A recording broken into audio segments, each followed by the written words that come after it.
ምንድነው ትነግረኝ የነበረው ነገር? ምን መሰለ ቤሉል፣ ላንተ በጣም ትልቅ ነገር ማለት አባት እሰጥሃለሁ ብሎ አስቦ ያስቀመጠው ነገር ነበር።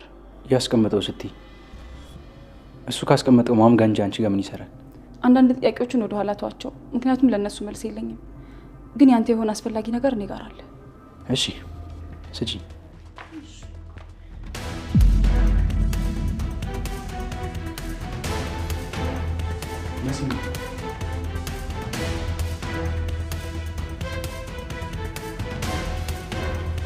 መሲ ምንድን ነው?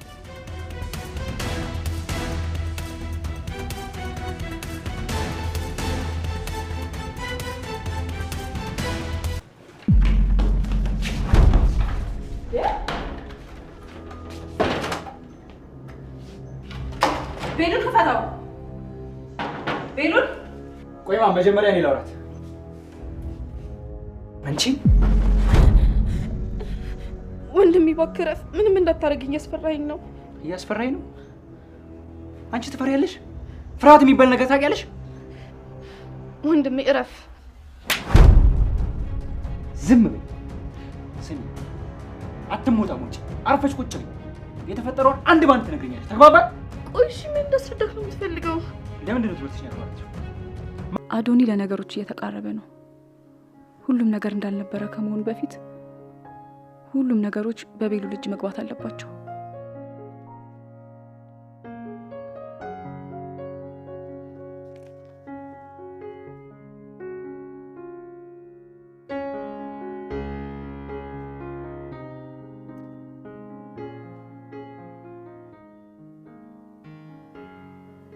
ሄሎ ቤሉል። አቤት መሲ፣ እንዴት ነሽ? ደህና ነኝ። እኔ የምልህ ፈልጌህ ነበር። ወደ እኔ ክፍል መምጣት ትችላለህ? አሁን ነው? አዎ አሁን። እሺ መጣሁ። እሺ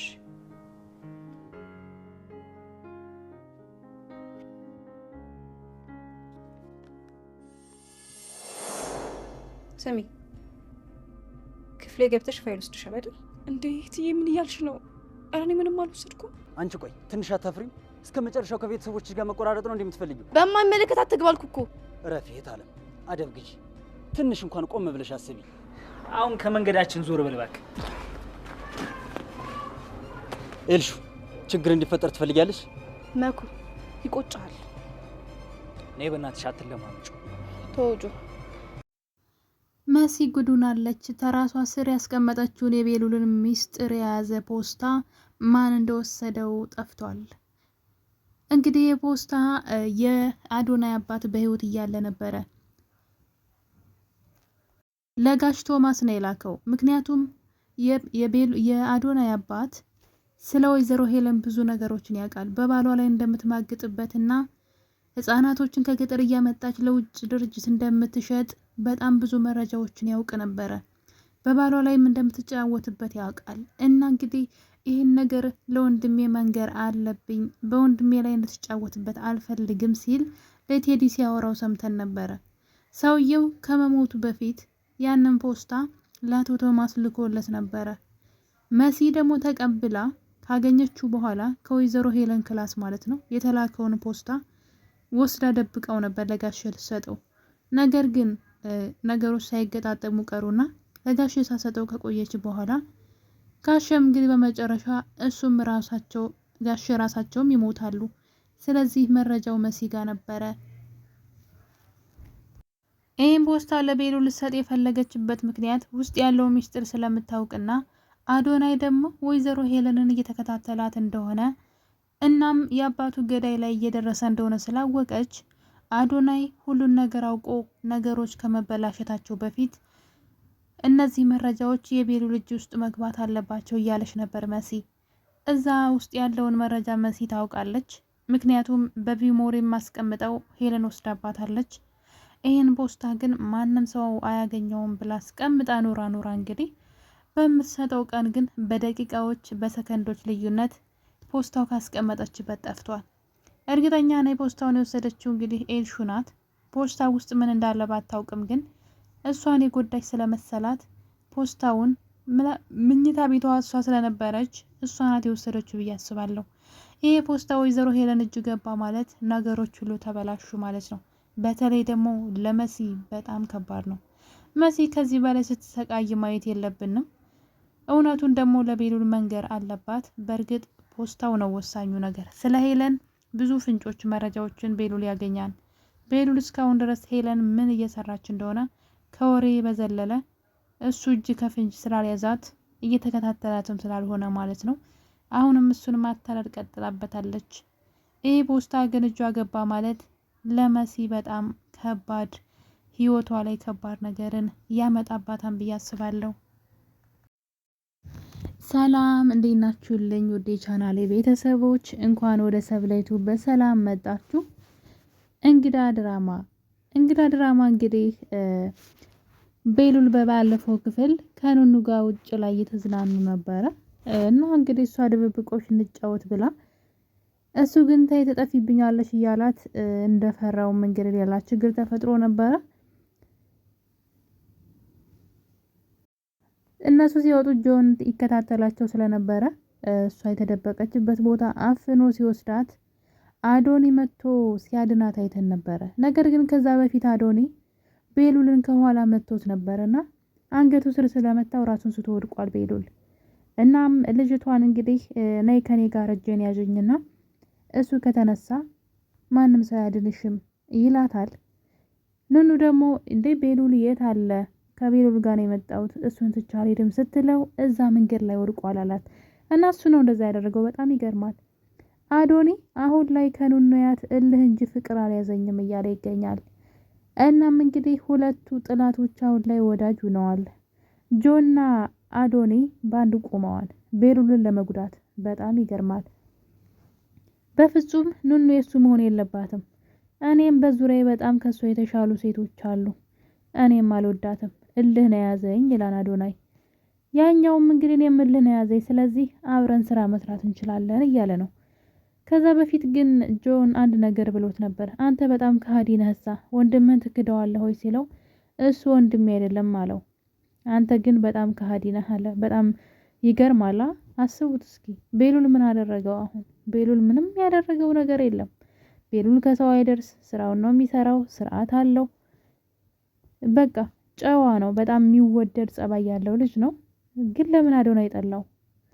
ማለት እሱ እንደሱ መሆን ስላልቻለ ነው? ምን አድርጎት ነው? ልጅቷን እኮ ደግሞ አላፈቅራትም ግን ከሱ ጋር እንዳትሆን ነው ሲል በጣም ነው የሚገርመው።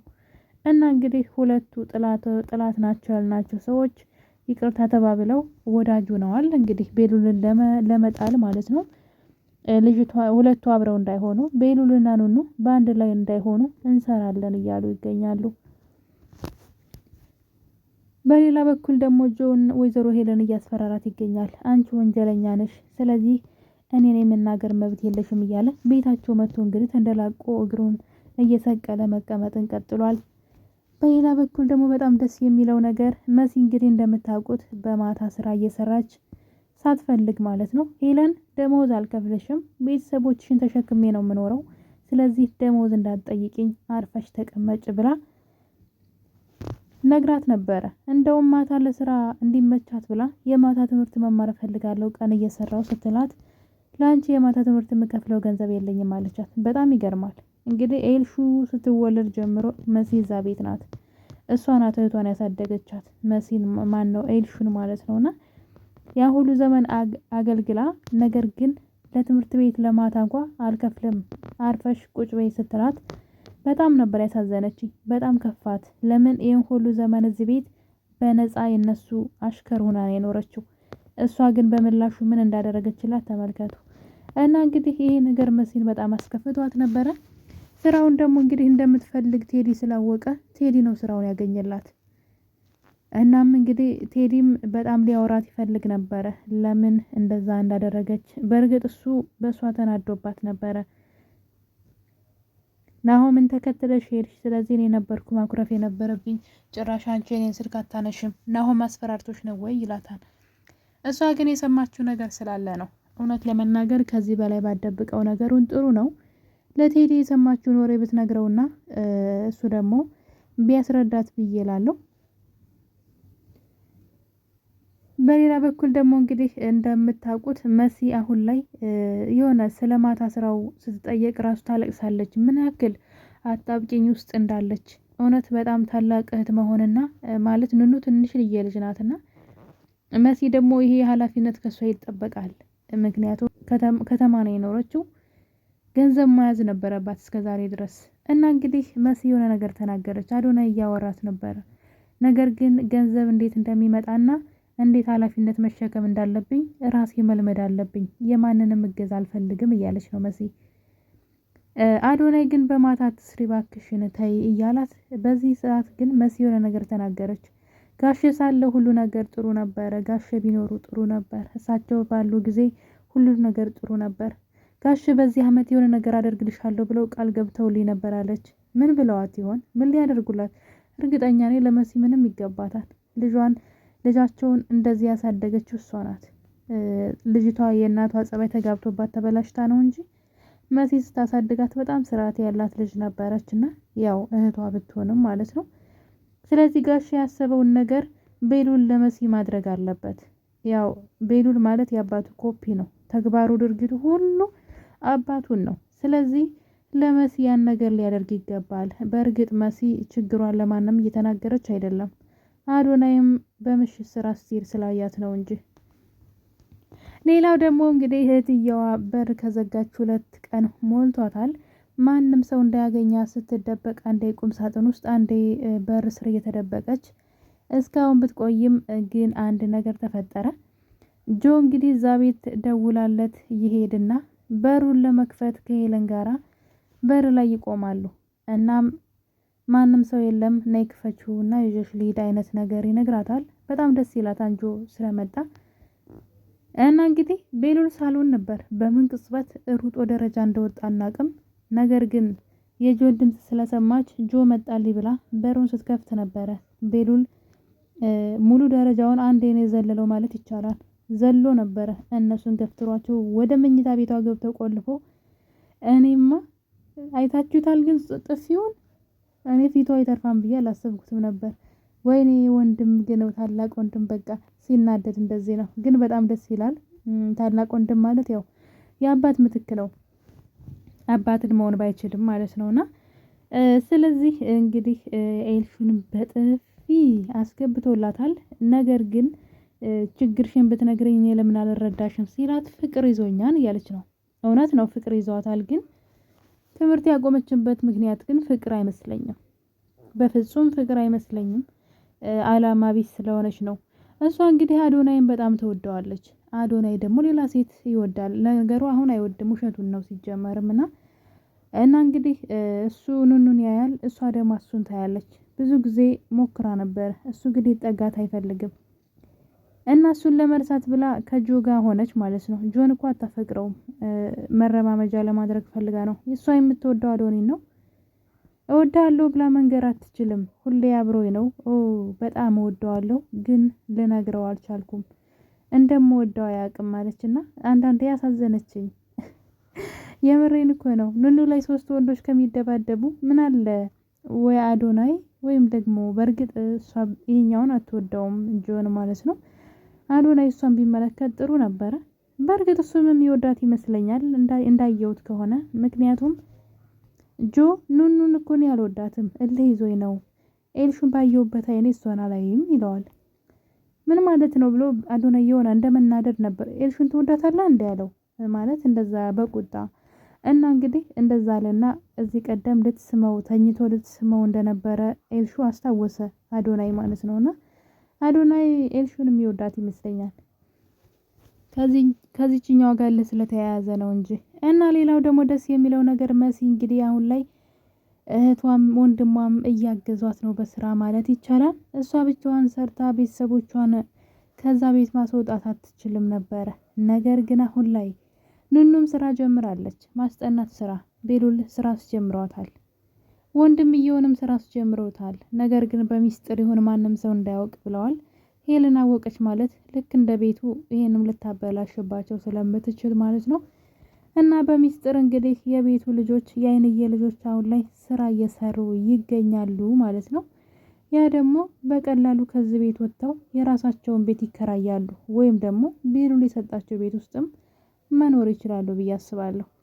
ስለዚህ ቤሉል ያደረከው ነገር በጣም መልካም ነገር ነው። አሁን ላይ ኑኑም ስራ ትሰራለች። በእርግጥ ኑኑ አሁን ላይ ሌላ ችግር ሳይገጥማት አይቀርም። እሱም ደግሞ እንግዲህ አዶናይና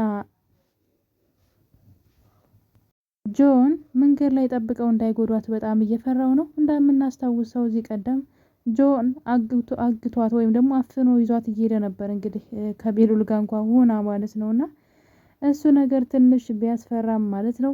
እንግዲህ ጆን እዛ ቤት ቤሉል ብቻ አይደለም የኑኑን ወንድም ጋር ከሁሉም ጋር ተነካክቷል። እንግዲህ ኤልሹን ከቤት ይዟት ሲወጣ መሲ ለማስቀረት ስትሞክር መሲን ትገፈትራትና እንደዚህ ቀደሙ እንግዲህ መሬት ላይ ትጥላታለች። እውነት በጣም ፈርቻ ነበር መሲ የሆነ ነገር ትሆናለች ብዬ፣ ነገር ግን ተርፋለች። ወለሉ ላይ ነበር የወደቀችው ምንጣፉ ላይ ማለት ነው።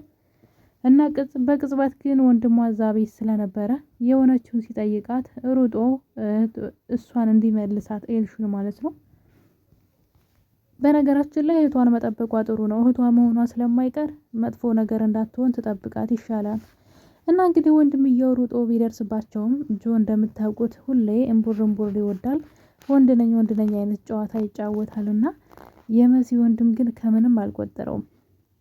ችግር ሳይፈጠር ቀጥ ብለሽ ወደ ቤትሽ ሂጂ ሲላትና እህት አለም ሲላት ግን ደስ አይልም። እህት አለም እህቱ እኮ ናት፣ ትክክለኛ እህቱ።